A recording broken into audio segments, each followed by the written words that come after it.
So with Vincent, when he was walking among us, he was the protector.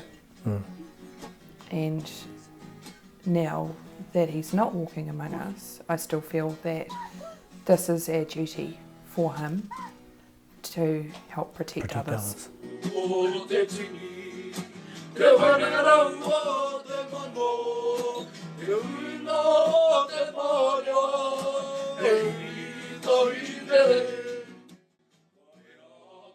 Firstborn son,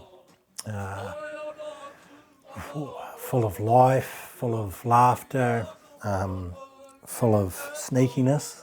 Loved his music. A stranger was just a new friend. Yeah. He would walk into a room and he would pick up on someone that perhaps might have been having a bit of an off day or whatever, and he'd just go and befriend them. So Wednesday the 21st of September, he goes, "Oh, I've got a bit of a sore leg."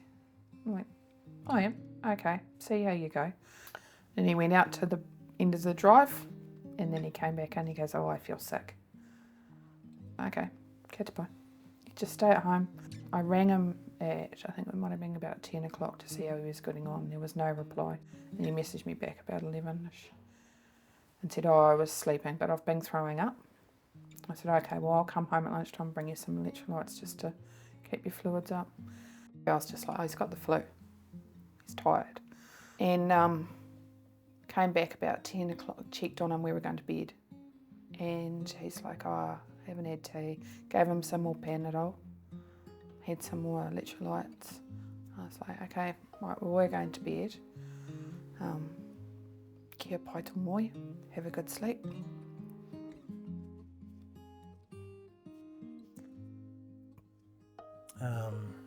Said, I "Love you, bub," and walked out.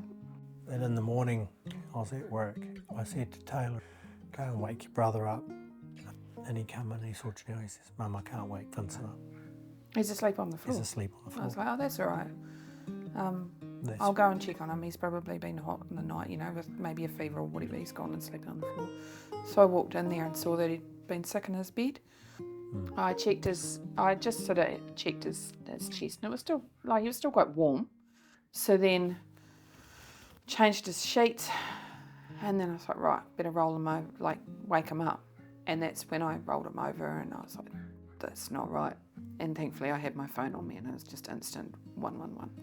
And then the ambulance officer came through, and she said, "Look, we don't know what's happened. He's gone. We don't know." It's a whole process that no parents should ever have to go through. No. And we got a phone call on the Friday night. We're fairly certain it's meningitis. The only thing I knew of meningitis was there was a rash and adverse to light. There were no signs of a rash or anything like that. Or no aversion to sunlight. Be aware of all symptoms, because it might not be the flu. No. Trust your gut. Definitely. If you think that something's not right, push for it. Yeah. Because you don't want to be in the position that we're in. We feel obligated, not necessarily tell everybody that they have to get the vaccination, but to let them know that it's out there, because there's actually not that much knowledge of meningitis out there and the different variants. And a lot can happen in 24 hours. Exactly.